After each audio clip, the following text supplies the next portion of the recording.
Oui, merci Madame la Présidente. Madame la Ministre, chère Sophie, j'ai eu le plaisir de vous accueillir dans le Nord, vous le rappeliez tout à l'heure, pour vous présenter le dispositif Sarah, qui est un dispositif donc, qui met autour de la table l'ensemble des acteurs de l'emploi et du handicap pour une meilleure efficacité, enfin, pour beaucoup plus d'efficacité de l'emploi des personnes en situation de handicap, ce que vient de souligner mon collègue Sylvain Maillard. Ce qu'on a pu quand même constater, c'est la volonté pour ces partenaires de pouvoir mieux anticiper les situations, les risques d'inaptitude, les risques de désinsertion professionnelle et faire aussi le constat malheureux de l'absence des services de santé au travail autour de la table dans ce dispositif.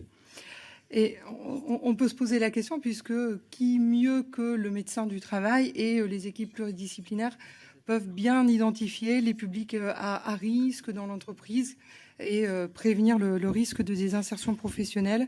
C'est pour moi là une illustration, comme on en voit beaucoup, des conséquences du problème de l'éclatement en fait des acteurs de la santé au travail.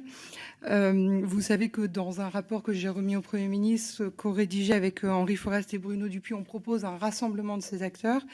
Et je voulais vous poser la question de comment articuler Cap Emploi Samet avec ces acteurs de la santé au travail pour plus d'anticipation, plus d'efficacité dans la prévention de la désinsertion professionnelle.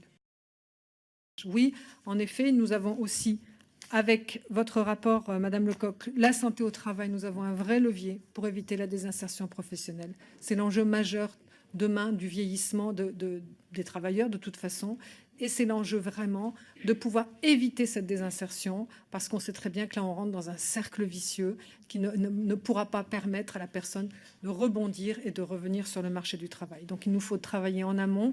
On a vu justement pendant la semaine européenne de l'emploi des personnes handicapées beaucoup d'entreprises qui sont vertueuses dans cette réflexion. Il nous faut accélérer ces travaux parce que je pense qu'on a un vrai enjeu majeur aujourd'hui.